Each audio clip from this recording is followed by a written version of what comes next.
started. So, for those of you who need a reminder, welcome to your Thursday night. Welcome to Vespers. Take a deep breath. Let go of whatever the day or the week has brought you, and just be here now. So, Carol, I'm going to go ahead and mute you just so that you can sit back and relax and enjoy and take a deep Vespers breath. And I'm going to light our chalice.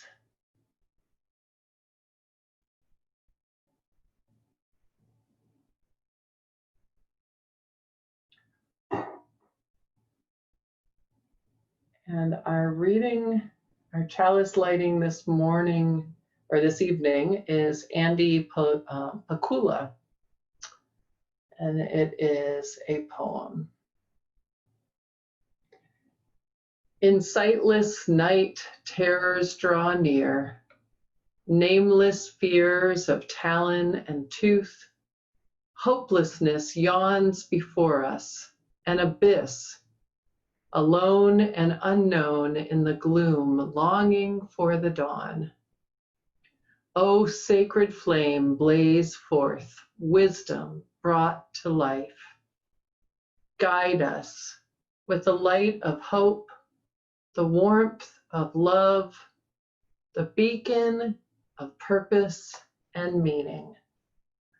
Because we are all afraid of something, let there be light. And I am talking tonight about fear and bravery. I've been trying to extend the Vespers from the service, and I got a lot of feedback from this week's service, which was really fun. And a lot of people saying thank you for things to consider, and some statements of, this is hard and this is scary, and particularly in an election year where people are worried about what might happen when you take bold stances. There were some statements of fear that I had, not of the action itself, but of what might happen because of a stance on such as defund the police or Black Lives Matter. So tonight we're going to dig a little bit more into fear and bravery and have some readings and some thoughts and a meditation. But for now, sit back and Mary, take us into contemplation.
Thank you, Mary. I have a reading for you to start out tonight, and it is from one of the Gospels in the Bible. So I'm bracing you, but it's such a UU way to do it because it's one of the Gnostic Gospels. It's the Gospel of Thomas, which did not make it into the final cut of the Bible that was decided upon in the 9th century, when they all sat around and said, here's all the books, which ones should we include? The Gospel of Thomas did not make it. So it feels somewhat countercultural, right? And this is words adapted from Angela Hara. In the Gospel of Thomas, Jesus says, if you bring forth what is within you, what you bring forth will save you. If you do not bring forth what is within you, what you do not bring forth will destroy you. Jesus may be right, but the reverse is also true. To bring forth what is within you is to destroy the self that had brought forth nothing. So picture Jesus cutting wood, the subtle weight of nails in his pocket, his collection of tools. As a carpenter, he fashioned tables, ran his hands over their smooth tops. He left that simple work behind for the wilderness, the desert, for the uncertainty of transforming human hearts. History destroys and remakes him, and every spring in ritual, he is killed and rises again. Follow me, he says. Say goodbye to what you know. Now is the time for transformation. It's a terrifying order, and so we avoid change, holding what is within us at bay, burying it for the comfort of our routines. This might save us, but only by aborting the person we could have become. If we would really live, we must be willing to die within the seasons of our lives. Even the path of sameness leads to death by stagnation. The question is, will you be reborn? Will you press through the darkness and constraint, the danger of your remaking? And when you do, what will you bring forth? So there's the reading based on the Gospel of Thomas.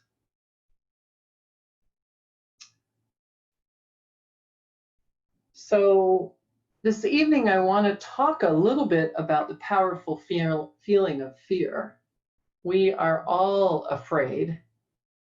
And what I'd like for you to do is take a minute, close your eyes if you wish, and I'd like for you to bring up one thing, and only one thing, of which you are afraid. It doesn't have to be the thing that you are most afraid of, just one thing of which you are afraid. So after a minute of identifying that fear, I'm going to guide you through a meditation that will help enable you to walk right into it, as Victoria Safford says. So I'm going to do a little tone, and then I'm going to give you a minute to think about something which brings you fear.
What I'd like for you to do is imagine yourself. You're standing at the top of some stairs in a dim chamber that's leading downwards. Now you can feel it's kind of chilly and damp from that chamber that's down there. You can feel that dampness, that coolness. And it's dark mostly, but there's a faint light beckoning below. And as you descend the steps, you start to feel a warmth around your shoulders, like a very light shawl.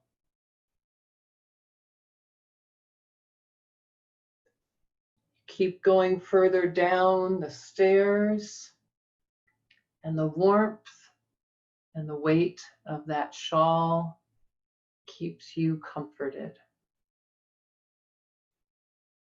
Reaching the light,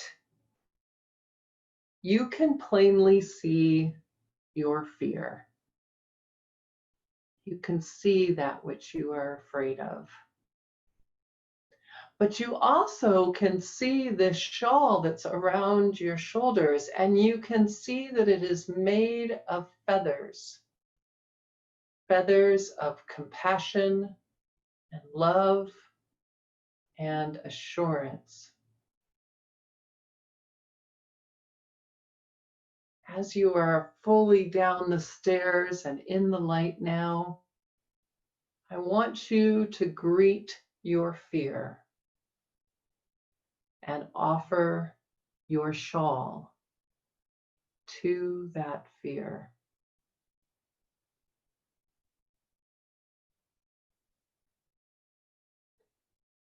And now I want you to imagine that your fear accepts that shawl.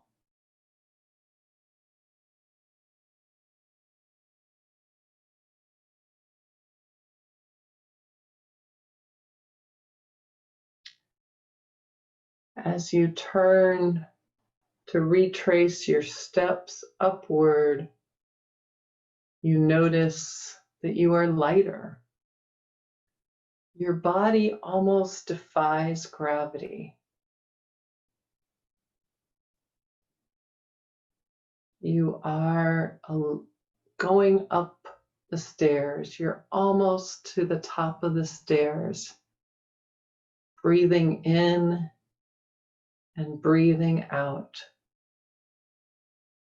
And you look down and you notice a lone feather at your feet.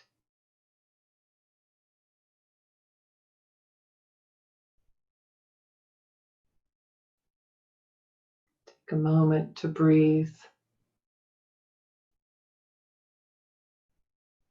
and contemplate what that feels like in your body.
You.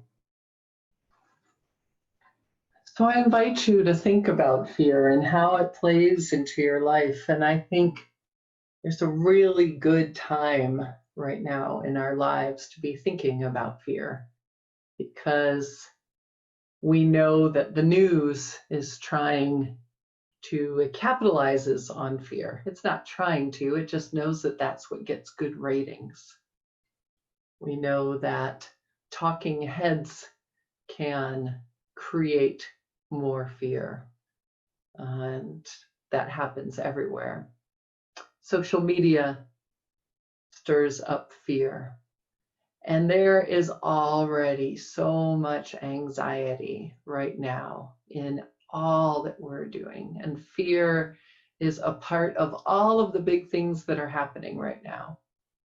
Fearful of a virus that we cannot see, fearful of losing more lives to violence, fearful of fires, hurricanes, climate change, fearful of going out and interacting in a lot of cases right now.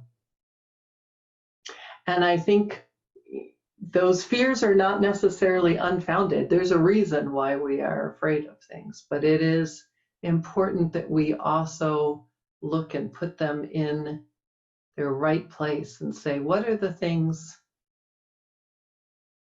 that we need to be fearful for that help us motivate to be better people? And where should we cross over into that fear and take charge of becoming our new reborn selves? So I encourage you to just think about that and contemplate it.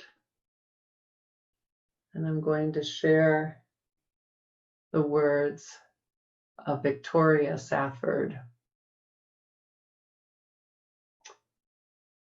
In the map of our life journeys, let us mark and remember the place where we found our voice and chose to be brave, where we said no more loudly than we thought we ever could, and everyone stared, but we said no loudly anyways, because we knew it must be said, and those staring settled down into harmless, ineffective grumbling, and over us they had no power anymore. And here's a time, and here's another, when we laid down our fear and walked right on into it, right up to our necks into that rolling darkness.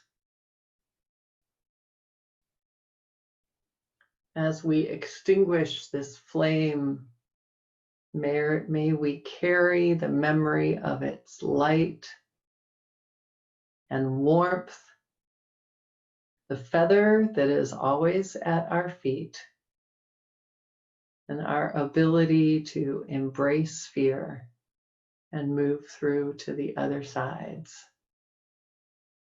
and go forward in peace. So might it be for you and your week and this moment, and so might it be in the greater world.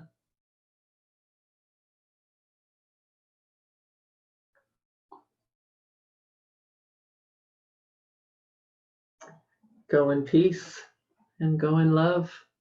Have a beautiful evening and know that you are loved and not alone.